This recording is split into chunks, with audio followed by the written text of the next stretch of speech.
bringing to you today. Today, Shade Tree Projects. Yeah. You hear that? Shade Tree Projects is making banana wine. That's right, it's time for banana wine. Nothing real special about banana wine. I've read about it. I like bananas, so it tells you right away I should make banana wine. To make banana wine, it was interesting. I searched, I keyboard warriored it, and I found out you leave the skin on the bananas. I'm not too sure about that, but that's what it says do, so that's what we're going to do. So to prepare your banana, said banana, you cut the end off. That would be the stem. Throw that in your compost bucket. You don't need it. The tip, the back, this part, cut it off. Don't need it. Then you take this stuff and you cut it into about a half-inch little, like you're making cereal. And look how fast I am. I should be on myginsuchef.com or something.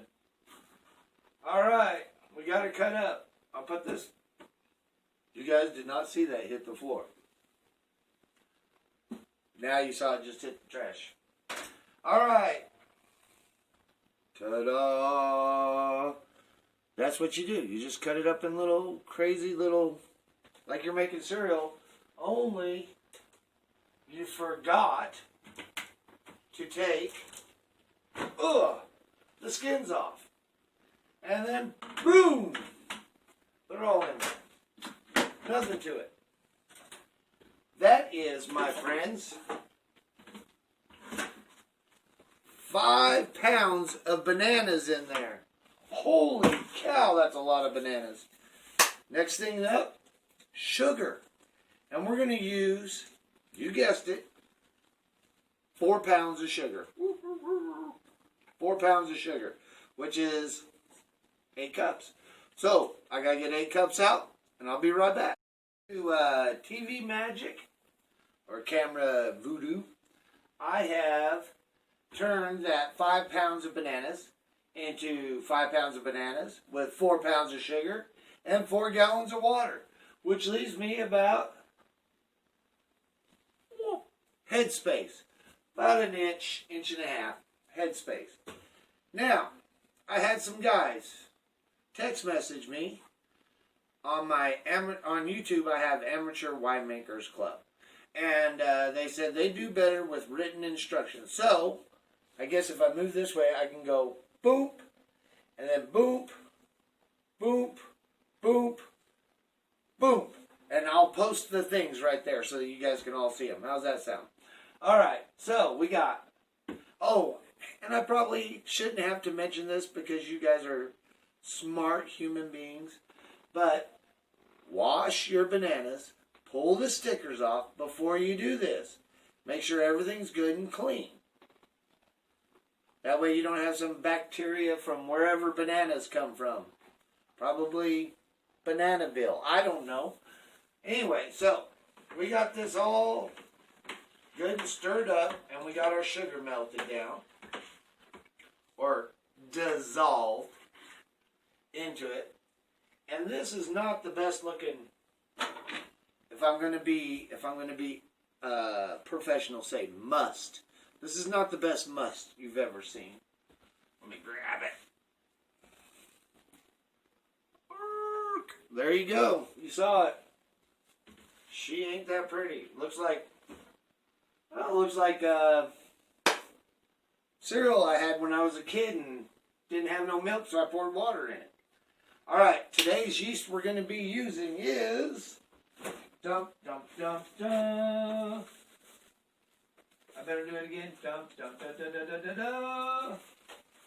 There we go. I got so many yeasts in here, it's hard to figure out which one to use. We will be using 1 full packet of, there you go, B47, yep. a good all-around yeast. Shouldn't get too high. What I found, I've never made banana wine. I'll be straight with you. I've never made banana wine. Whoop. And I can tell you this.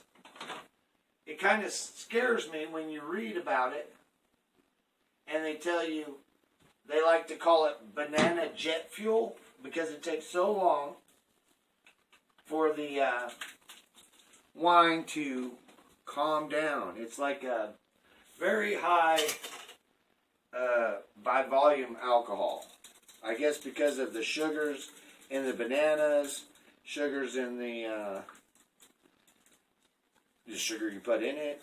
They were talking about using like brown sugar. Everywhere I read talked about brown sugar or making like a mead mellow by using honey because of the different flavor profiles you get with, you got it, bananas. Oh, and today we will be using a different airlock. See this little airlock right here? It's a different bubbler. It's not an S-style. It's not like the P-trap. The air actually has to come up, push this plastic ball up to let the air out from underneath it.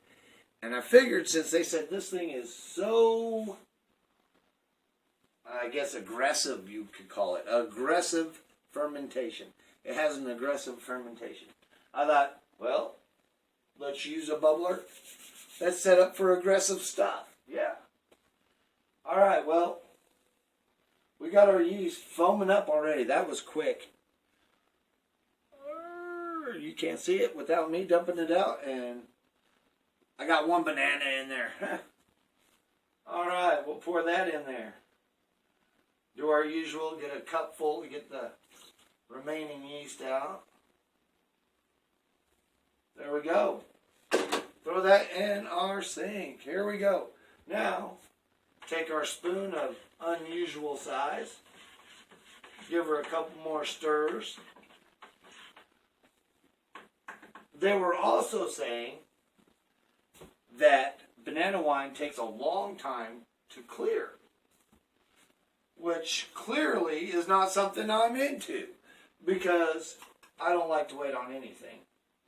So, I hope, they said if you use a different kind of sugar, it would even take longer. So I'm using white sugar, our regular cheap sugar, so that I will know it's only banana flavored. All right, now we got it filled up to approximately 7 ounces, just shy, we'll say 6 3/4. Then we'll get our grand old hydrometer, clean and sanitized, kept that way, and we'll drop it in here. Give her a spin as we let her down. And what are we looking at? The wheel of fortune goes round and round. And we are looking at a starting gravity of 1.040 or 1.40. Sounds pretty good to me. I think it will be higher than that because I know bananas have the highest fermentation. That's a fact. They, not fermentation, what am I talking about? They have the highest sugar in it. So that's why diabetics and stuff shouldn't be drinking or eating bananas. Anyway, so this is how easy wine's getting. You saw how fast this went? We threw a yeast in it. Got a good yeast, threw a yeast in it. That's good for about up to 12% by volume. We got our starting gravity level, which is false. It's probably more like 1.60 rather than the 1.4. But it is what it is. So, what do we do next? We have our sanitized lid, just like we do in every other wine. and our new bubbler. So, our airlock, if we're going to be professional, we go ahead. We set our airlock. So it's about that much in the bottom. We put it down on our wine. And boy, did that have an eruption when the air went through. All right, everything's good now. What I was going to tell y'all, which is kind of important, this wine thing kind of gets repetitious because the only thing we're really changing is the yeast and the fruit. Pretty much 1 pound per gallon of water. So it's going to take us 8 cups every time we make a batch of wine. I didn't use yeast nutrient in it this time. And bananas are nutritious, so why use a yeast nutrient? That's what I say. There's really not that much to it. You make wine. I think it's going to get more interesting once our wines finally finish out and we get to taste them all. It should be a good day. Or at least for me, it'll be a good day. Probably for y'all, you'll be watching some old drunk guy. But for today, we just made banana wine. See how simple it is? Anybody can do it. So, if it was better going fast and getting through a video real quick like this, then hit that like button. If it was still as boring as it was before, I'm going to have to add some special effects or something. I do not know. But hey, share and like and check out on Facebook, Amateur Winemaking Club. That's us. You can text me right on there. All right. I'll see you later, and I hope you have a blessed day. Catch y'all later.